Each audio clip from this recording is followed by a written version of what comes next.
Every dog in the zone is already yapping about the mysterious signal. They say it's being picked up on PDAs in the vicinity of Malachite, and it crumbles the connection so badly that even simple messages go through with a delay or vanish entirely. And if, God forbid, you turn on listening, you can earn yourself such a headache that your brains will want to crawl out. That's why stalkers started bypassing the western part of Malachite more often. They said strange things are happening there. PDAs go dead, and at night, someone hears strange voices and singing on the radio. Scientists sent groups to measure anomalous activity. They communicated with interference, complained of nosebleeds, wild hallucinations, and then simply disappeared. Professor Medullin from Malachite took up this signal personally, while his colleagues from Stalker treated the problem with indifference. Medullin saw the consequences with his own eyes, but he understood little about radio business and realized only one thing: the signal was not ordinary. That's when they brought in a stalker radio operator by the nickname Banzai.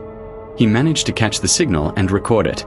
He listened and woke up half alive. The office was wrecked, the table covered in blood, and something was still whispering in his ears. After that, Banzai and Medullin started digging deeper. But the zone, as always, made its edits. Banzai disappeared. Rumor had it he landed with bandits. And the signal is still wandering the airwaves. And anyone who decides to listen to it risks becoming just another campfire tale. Today we will break down the secret details and specifics of the DLC stories Untold and what awaits us next. We received the lead-up to the DLC stories Untold back in the trailer for patch 1.6, when the developers decided to play cybersecurity experts and set up puzzles in an ARG that looked more like a CTF competition at DEF CON than the usual ARGs in other games. Decoding base 64, hexadecimal codes, converting colors to hex values, deciphering SSTV signals, steganography, and similar things the community had to go through. And only, one could literally say 2 hours before the update release, the community decrypted Professor Medullin's last archive, and with that, the ARG concluded. Its logical finale was a map giving a lead to the start of the story's Untold storyline. To cement it, so no one would doubt, GSC Community Manager Arca confirmed that the ARG is officially over.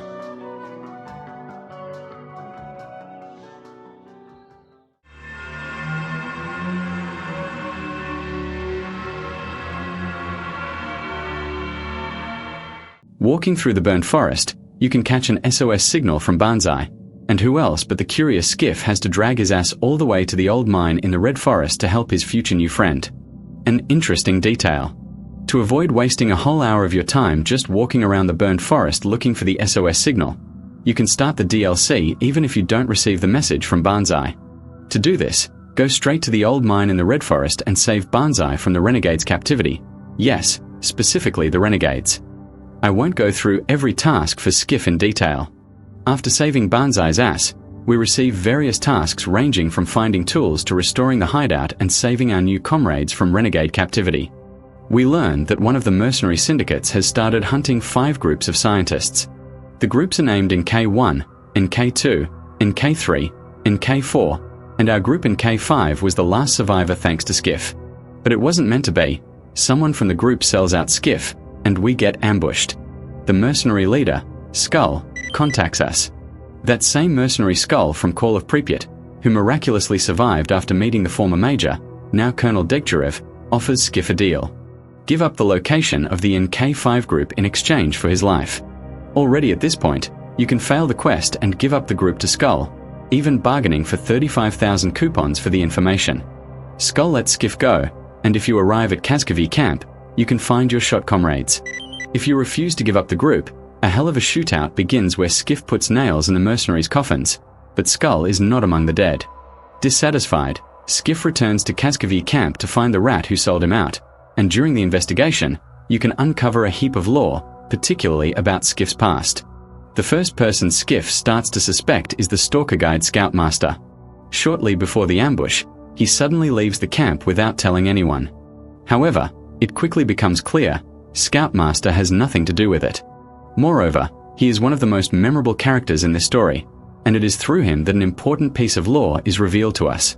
In the past, Scoutmaster was a mercenary nicknamed Surgeon and worked together with Skull. But many years ago, he stepped away from schemes and became an ordinary guide in the zone. Relatively recently, Skull contacted him again along with another mercenary, unknown to him but very convincing, most likely referring to the future antagonist of the DLC Mystery of Lymansk, the mercenary Nord. We'll talk about him in more detail later. Nord and Skull gather all their own from the old guard of mercenaries and promise Surgeon and each of them a house on the mainland and a ticket out of the zone, hidden from the eyes of those who stand above Vartar and the board, saying, "We came to the zone together, we leave together." The task seems simple and dust-free. Find group NK4 and activate a radio signal next to them. Surgeon, giving in to nostalgia for the past, agrees. But Skull turns out to have completely different plans. The mysterious signal was supposed to eliminate the main witness, Scoutmaster himself. As a result, Scoutmaster gets zombified and kills the NK4 group, miraculously survives, and now wants only one thing, to settle scores with his former comrade. The next ones we check are the traitor Rascal and Professor Magellan. If things are more or less clear with Magellan, it's not so with the traitor. We find his personal notes which mention that he worked with Skull and hauled necessary components for scientists from the mainland through Skull. In return, Skull only asked him to hand over the names of buyers, whereby Skull managed to eliminate scientist groups one by one.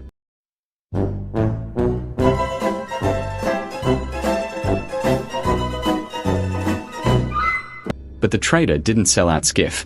Here, probably, is the dumbest twist of all that could have been. Rascal, a traitor, sells out the names of his clients for free boxes of junk, when he is merely an intermediary. A real trader would turn in his grave, especially Sidorovich, selling out your main buyers on whom you make a solid profit, when you are also just a middleman. Я думав, ти зрадник, а ти просто тупий. Next on the list is the Professor. Scoutmaster recommends getting him drunk, and thereby we loosen the egghead's tongue. We learn that he also didn't sell us out. We learn about Group NK1. They consisted of new members and were very susceptible to PSI radiation, so they dropped like flies from the radio transmission. NK2 consisted of the most ordinary scientists, so it was no trouble for Skull to eliminate them himself, and NK3 was shot by one of the fighters who got zombified first via the radio. And the most interesting part. During the interrogation, we learn a crumb about Skiff's past. He fought in the war. Ти бував у таких важких ситуаціях? Чи це найгірше? Тут ще ні, а ось на великій бувало й гірше. Мабуть, це особисте, але ж ти розкажеш, для прикладу. Коли повернувся з війни, чужий світ, якому я нафіг не потрібний. Let me remind you that the game's events take place in 2021. Skiff served in the army and also served under contract for 3 years. His knife indicates that he served specifically in the Marines. What war is being referred to then? The war in Donbass. Units of the Ukrainian Marine Corps took active part in combat actions in Donbass, in the ATO zone, both in 2015 and in 2017. At the time of the main plot's events, Skiff is 25 years old. It turns out Skiff was 18 in 2014. He was yanked into service right upon turning 18, and in 2015 he could have signed a contract, or even with a 2-year break, and in 2017, went off to war to kill Russian soldier occupiers. I can already imagine the cringe headlines of Russian media. Main hero of Stalker 2 is a terrorist. The last one left is Banzai. Could it really be him who sold us out and then suggested looking for the rat among the group himself? Yes, that's how it is. He broadcasted to the general airwaves that NK5 was heading to Volkov for components, but Banzai thought Skull would send renegades again, yet Skull sent mercenaries. Banzai convinced us that under no circumstances did he need Skiff's death. But attracting the mercenaries was necessary to understand how they jump between frequencies and gain the ability to listen to them. And yes, Banzai succeeded. But here Scoutmaster contacts us.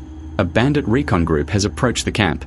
Now Skull knows where our camp is located and plans an assault. After eliminating the bandits, a briefing takes place, and the only hope lies with Professor Magellan.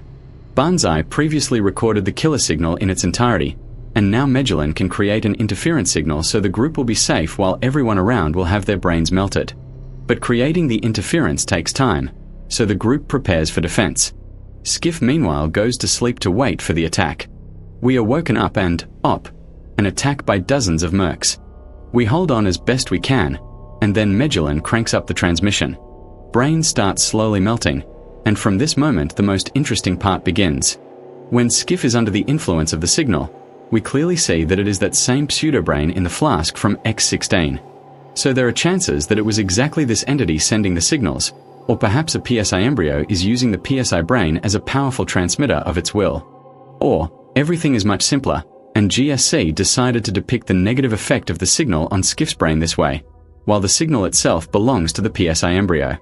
It's hard to say yet, because Skull himself could have been sending the recorded signal into the radio ether and jamming the PDA communications of research groups in K1 and in K2. His main task was to eliminate everyone who sniffs around about this signal, which he subsequently successfully did, thanks to Rascal, who happily leaked the names of group members, customers of parts and junk. Skull found them and eliminated them with the signal. Using Scoutmaster as an example, he is even somehow capable of zombifying someone caught under the effect with the signal and forcing them to do something. In the example, Scoutmaster shot up in K4. I don't know if this is a convention, like Scoutmaster felt sick and started shooting all around and killed the NK for members that way, or if Skull truly managed to influence a person and force them to act against their will. Returning to the defense. Naturally, everyone from the NK5 group successfully survives, while the surviving mercenaries get zombified, and we simply finish them off and search for Skull's body, but he is missing among the dead again.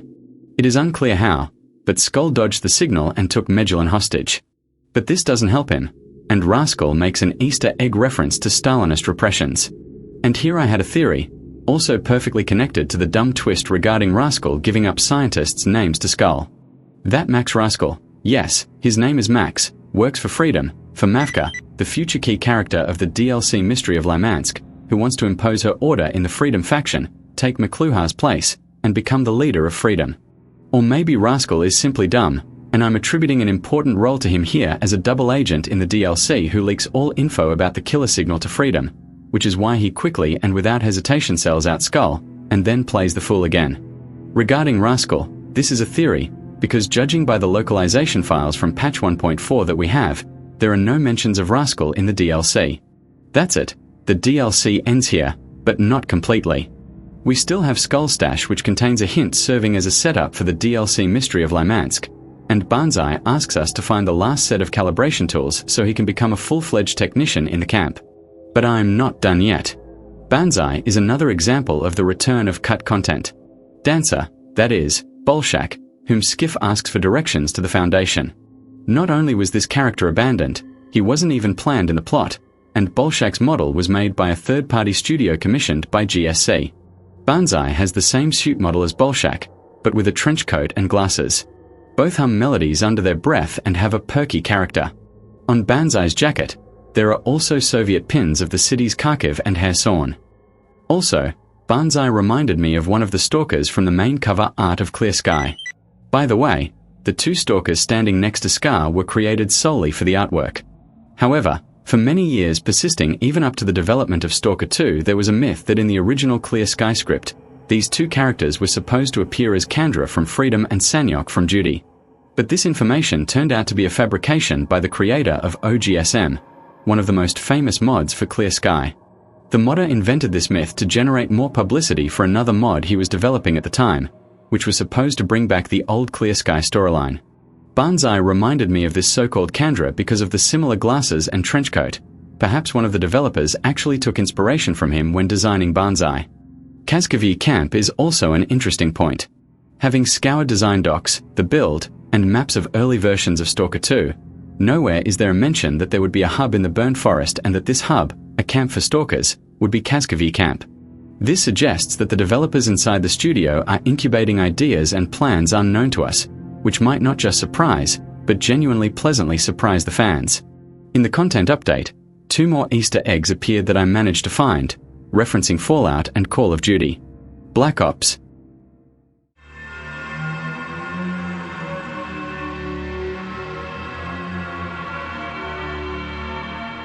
Skull Stash. The description of Skull Stash, where in the description Nord informs Skull that he will speak with a certain CH.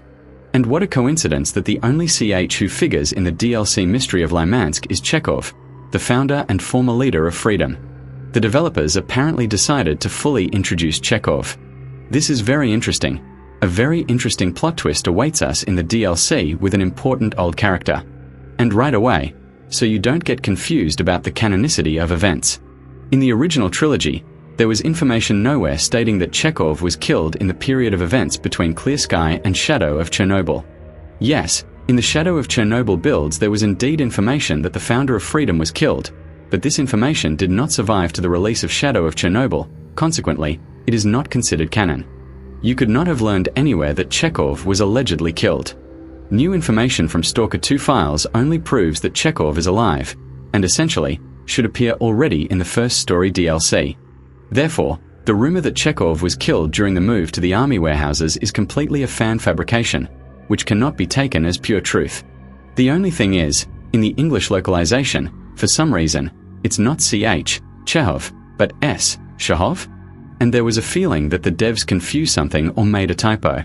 As if by their logic, if Cherep is CH and Skull is S, then why does Nord tell Skull that he will talk to Skull? That is an inconsistency. But looking into the localization files, everything falls into place. There are other variants of the stash description there. So, regarding CH and S, this is indeed a typo, and the person on localization made a mistake. I think in a future hotfix or patch they will correct this. By the way, the developers have already returned to work. The community manager is officially back. What do we have in the end?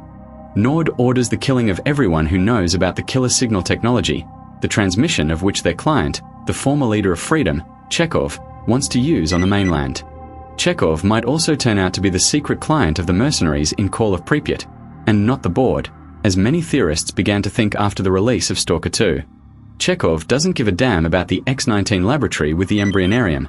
Only the transmission technology and the radio transmission itself matter to broadcast it to the mainland. Now let's step back for a second, because many might have gotten confused. What PSI embryo? What Chekhov? How can the former leader and founder of the Freedom faction generally be connected to these affairs if during the events of Clear Sky he despised mercenaries? You will find out in the next video. We will break down why Chekhov is the secret client since the times of Call of Pripyat events, so subscribe to the channel so you don't miss the video. The last detail you need to know is that rumors have been circulating for a long time, specifically rumors that by February the developers plan to release the first DLC, and in stories Untold a date is mentioned, February 10th. Anything can happen, but for now, this is not certain. And currently, the community found a date in the photo file with New Year's greetings from GSC, hinting at the DLC release by April 2026. Furthermore, Spartan Mosey suggested that the DLC will be fully shown in February, but it will be released in April. The engine update will come out together with the DLC in April, saying the update is too important not to make it a re-release update of the game. In my understanding, he means that they are raising the price of the game, and those who bought the game receive the update for free, as was the case with Dying Light 2 or that same trilogy. By the way, Spartan Mosey noted well that he isn't crazy. Only the catch is that this is just his assumption, forecast, and not some little bird from GSC whispering it in his ear. I have already said that I lean towards the DLC release dates. February 10th, 2026. April 2nd, 2026. April 26th, 2026. The engine update will be a separate update. It will be specifically the transition to version UE 5.5.4, and I believe that before the DLC, they will need to fix new bugs associated with the transition to the new engine version, so new quests might await us before the release of the massive DLC. You can learn more about patch 1.9 in the previous video. There are also rumors saying that in Discord, the community manager confirmed to someone that the teaser with the CNPP was recorded already on the new engine version 5.5.4, so this information couldn't make it into the last video. The video was created on December 31st, 2025. But these rumors are also dubious for now, because I haven't managed to find confirmation for them.